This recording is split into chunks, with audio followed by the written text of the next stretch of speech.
Hey, it's Stacy from Proven Winners, and I'm here with a Firelight hydrangea. Now this probably looks pretty similar to a panicle hydrangea that you might have in your yard in terms of its size and placement. And we're gonna go ahead and prune this now.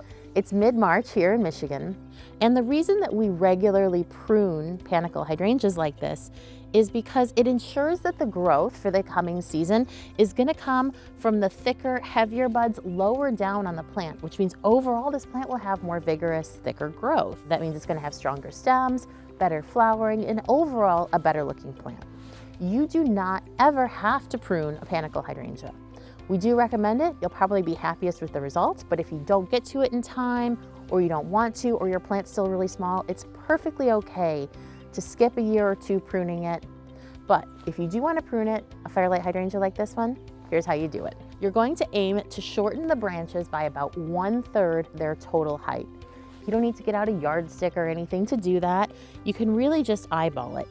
Taking it back further than that would mean that it would have all of the energy in its roots pushing new growth out, and that could lead to really vigorous stems that aren't very strong. And pruning it less would again mean that the growth is coming from thinner buds that were created later in the season, so it won't be as nice. One of the benefits to pruning right now is that pruning a panicle hydrangea like this also deadheads it, or removes last year's flowers like you can see here.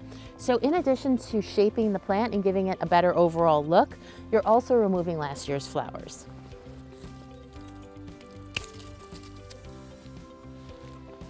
So you'll see that there's a lot of these thin side branches that come off of the branches that you're cutting back.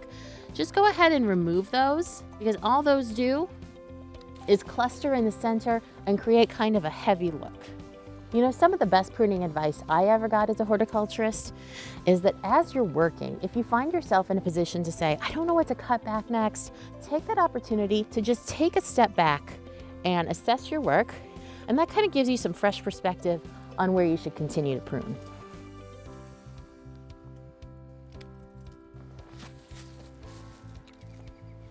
Okay, there we are.